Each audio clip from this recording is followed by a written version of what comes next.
షాద్ నగర్ వైపు ఉన్న మన స్వర్గసీమ వెంచర్లో ప్లాట్లు కొన్న వాళ్ళంతా సంతోషంగా ఉన్నారు. ఒక్కసారి విజిట్ చేయండి.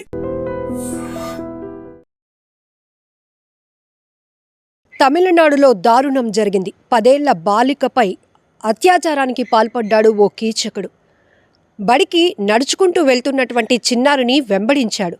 అంతే, వెనక నుంచి ఆమె నోరు నొక్కేసి పొదల్లోనికి తీసుకువెళ్లాడు. అఘాయిత్యానికి పాల్పడ్డాడు ఈ దుర్మార్గుడు. తిరువల్లూరు జిల్లా గుమ్మిడిపూండిలో ఈ నెల 12న ఈ సంఘటన జరిగినప్పటికీ కూడా ఇప్పటికీ కూడా ఆ కీచకుణ్ణి పట్టుకోలేకపోయారు పోలీసులు.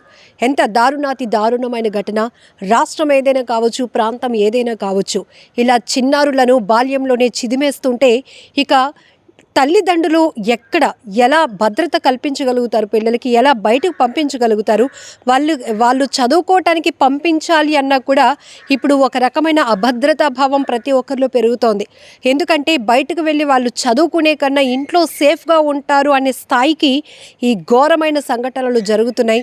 చాలా వరకు చిన్నారులపైన, పసిపిల్లలపైన, మహిళలపైన, వృద్ధులను సైతం వదలకుండా కామాంధులు రెచ్చిపోతున్నారు, పేట్రేగిపోతున్నారు. వారి కామ కోరికలు తీర్చుకోవటానికి ఎంతోమంది చిన్నారులను బలి చేస్తున్నటువంటి దారుణాతి దారుణమైన ఘటనలు వింటేనే భయమేస్తోంది. అసలు ఆడపిల్లలు పుట్టడమే నేరమా? ఈ రకంగా ఎందుకు ఇంత కీచకంగా, ఇంత దారుణంగా, ఇంత నీచంగా వ్యవహరిస్తున్నారు? కొంతమంది మనిషి రూపంలో ఉంటున్నారు కానీ మృగాలలా పడిపోతున్నారు, రెచ్చిపోతున్నారు. ఇప్పుడు తమిళనాడులో జరిగినటువంటి ఈ దారుణమైన ఘటనకు సంబంధించి సీసీటీవీ ఫుటేజ్లో రికార్డ్ అయిన దృశ్యాలు చూస్తే ప్రతి ఒక్కరి మనసు చలించిపోతోంది. ఎందుకంటే ఆ చిన్నారి నేను స్కూల్కు వెళ్తున్నాను అనుకుంటూ పాపం నడుచుకుంటూ వెళ్తుంది. నిర్మానుష్య ప్రాంతం. అక్కడి నుంచి ఓ వ్యక్తి వెంబడిస్తూ ఉన్నాడు. ఆ వెంబడించినటువంటి వ్యక్తి ఆ అమ్మాయిని గమనిస్తూనే ఆ అమ్మాయిని వెనుక నుంచి వెళ్ళి నోరు నొక్కేసి పక్కనే ఉన్నటువంటి పొదల్లోనికి తీసుకువెళ్ళిపోయాడు. పాపం ఎంత నిస్సహాయ పరిస్థితి. ఆ అమ్మాయి ఏజ్ కూడా సహకరించదు. ఆ వ్యక్తిని ఎదిరించడానికి కూడా అంత బలం కూడా లేనటువంటి పరిస్థితి. చిన్న పాప. ఏం జరుగుతుందో తెలీదు. చుట్టూ ఎవరైనా సాయం కోరదామన్నా కూడా ఎవరు కనిపించలేని పరిస్థితి. ఒక్కసారి ఊహించుకుంటేనే నిజానికి కొన్ని సినిమాల్లో ఇలాంటి సీన్స్ చూసినప్పుడు అది సినిమా అయినా కూడా మనం అది చూడటానికి కూడా ఇష్టపడం. ఎందుకంటే అంత ఘోరంగా ఉంటారా మనుషులు? ఇలా పైశాచికంగా ప్రవర్తిస్తారా? వాళ్ళ కామవాంఛ తీర్చుకోవటానికి ఇలా పిల్లలపైన, మహిళలపైన పడిపోతారా అనేటటువంటి దృశ్యాలు మనసును చాలా బాధిస్తాయి. కానీ ఇప్పుడు రియల్ లైఫ్లోనే చాలా ప్రదేశాల్లో, చాలా చోట్ల ఈ మధ్యకాలంలో ఎక్కువగా ఇలాంటి అత్యాచార ఘటనలు జరగటం చాలా బాధాకరమైన విషయం. అందులో స్కూళ్ళకి వెళ్తున్న పిల్లల్ని టార్గెట్ చేస్తున్నారు. స్టూడెంట్స్ని ఎక్కువగా టార్గెట్ చేస్తూ ఇలాంటి అఘాయిత్యాలకు పాల్పడుతున్నారు. అసలు వాళ్ళు చదువుకోకూడదా? వాళ్ళకి భవిష్యత్తు లేదా? వాళ్ళు ఆడపిల్లలుగా పుట్టడమే పెద్ద నేరమా? బయటకు వెళ్తే ఎందుకు అంతలాగా కామ కోరికలు తీర్చుకోవాలనే ఆలోచనే మీకు వస్తుంది. వాళ్ళకు కూడా ఒక స్వేచ్ఛ ఇవ్వాలి, వాళ్ళని కూడా ఎంకరేజ్ చేయాలి. ఒకవేళ ఒంటరిగా ఆడపిల్ల వెళ్తే కాసేపు ఎవరైనా ఆకతాయిల దృష్టి వాళ్ళపైన పడకుండా ఉండటానికి మనం కూడా వాళ్ళకి సపోర్ట్గా ఉండాలి, సెక్యూరిటీగా ఉండాలనే ఆలోచన మానేసి ఒంటరిగా వెళ్తున్న వారిని టార్గెట్ చేసి ఎందుకు ఇలా అఘాయిత్యాలకు పాల్పడుతున్నారు? అత్యాచారానికి పాల్పడి వాళ్ళ భవిష్యత్తును చీకటిమయం చేయాలి అనుకుంటున్నారు. ఎంత దారుణాతి దారుణమైన ఘటన. నిజంగా ఇలాంటి దుర్మార్గులు మాత్రం విడిచిపెట్టకూడదు. ఘటన ఎక్కడ జరిగినప్పటికీ కూడా చట్టాలు చాలా కఠినంగా అమలైనప్పుడు మాత్రమే ఇలాంటి దారుణమైన ఘటనలు జరుగుతున్నప్పుడు మీడియాలో బయట చాలా విస్తృతంగా సమాచారం వెళ్తోంది. కానీ ఇలాంటి ఘోరాలకు పాల్పడిన వాళ్ళని, పిల్లల్ని, మహిళల్ని, వృద్ధులను కూడా చూడకుండా, ఈవెన్ హాస్పిటల్స్లో పసిపిల్లలను కూడా చూడకుండా నెలల పసిపిల్లలపై కూడా తమ కామ కోరిక తీర్చుకోవాలనుకుంటున్నటువంటి నీచాతి నీచుల్ని, మృగాలను ఎంత కఠినంగా శిక్షిస్తున్నాయి అనే శిక్షలు కూడా ప్రతి ఒక్కరికి అవగాహన కలగాల్సినటువంటి అవసరం కూడా ఉంది. ఇలాంటి క్రూరమైన ఆలోచన చేసిన వాళ్ళు ఎంత కఠినంగా శిక్ష అమలవుతోంది వాళ్ళపైన, ఎంత దారుణాతి పరిస్థితికి వెళ్ళిపోయారు అనే విషయం కూడా సొసైటీలో అంతే స్థాయిలో దానిపైన ఒక అవగాహన కల్పిస్తే గనక ఖచ్చితంగా ఇలాంటి ఆలోచన చేయాలి అనేటటువంటి ఆ బుద్ధి కూడా మానుకునే పరిస్థితులు కూడా నెలకొంటాయి. ఎందుకంటే ఆ క్షణంలో వాళ్ళు క్షణికావేశంలో కావచ్చు, ఉద్దేశపూర్వకంగా కావచ్చు, అక్కడున్న పరిస్థితుల ప్రభావం కావచ్చు, ఏదైనా ఇంత దారుణాలకు ఒడిగడుతున్నారే. అదే మీ ఇంట్లో ఆడపిల్లలు లేరా? నువ్వు కూడా ఒక తల్లి జన్మనిస్తే ఈ సొసైటీలోనికి వచ్చిన వాడివి, ప్రపంచాన్ని చూస్తున్న వాడివి. అలాంటిది ఒక ఆడపిల్లను చూస్తే చాలు ఎందుకు అలాంటి ఆలోచనే మీకు కలుగుతుంది, అలాంటి దుర్బుద్ధే కలుగుతుంది. ఇలాంటి ఎన్నో ప్రశ్నలు ఆ పాపకు కూడా అడగాలని ఉంటుంది. కానీ ఏజ్ 10 ఏళ్ల పాప, చదువు మాత్రమే తెలుసు.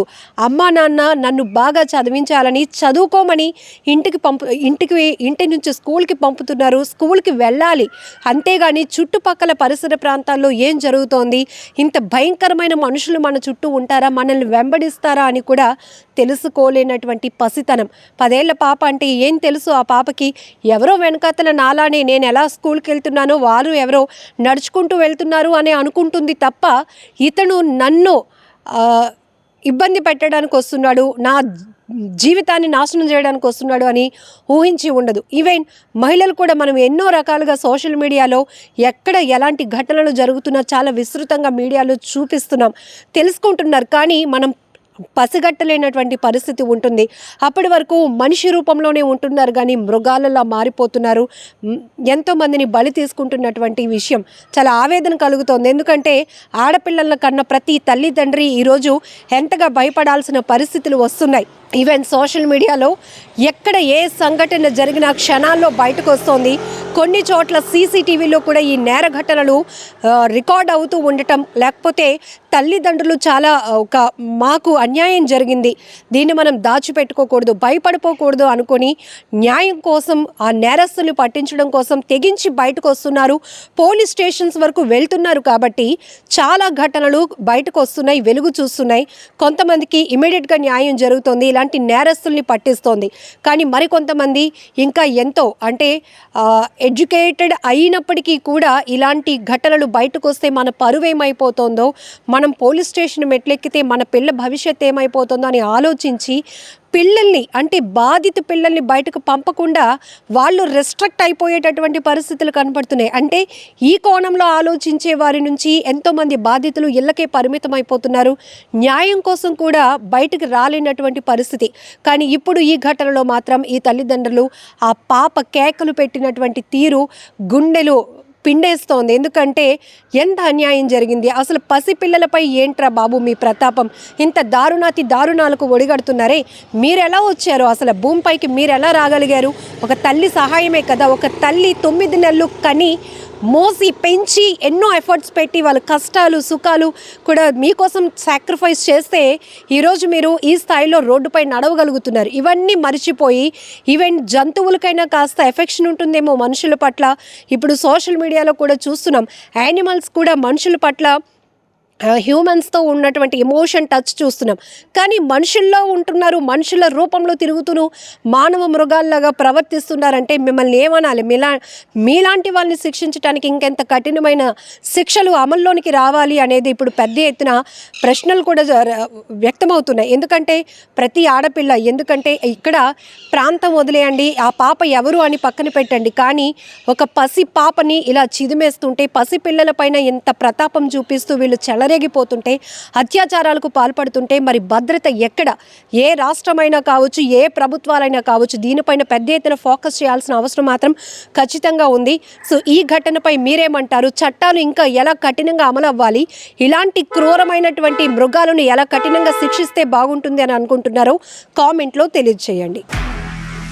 నిజంగా ప్రస్తుతం ఉన్నటువంటి సమాజం దేనికి ప్రయారిటీ ఇస్తుంది? ఆర్థిక సంబంధాల చుట్టూ మాత్రమే తిరుగుతుంది. మళ్ళీ ఎన్నికలంగానే చాలా విరక్తి కలుగుతాను. మంచి అనిపిస్తుంది కదా, లేడీస్ కూడా ఛాలెంజింగ్ జాబ్స్ చేసినప్పుడు చాలా బాగుంటది. ట్రాఫిక్ అసిస్టెంట్స్ గా నియమించిన ట్రాన్స్జెండర్స్ అందరితో సాల్యూట్ చేయించుకుంటున్నారు. ఫుడ్ డెలివరీ ఇవ్వటానికి వెళ్ళినటువంటి డెలివరీ బాయ్ అనిల్ పై కళ్ళ ముందు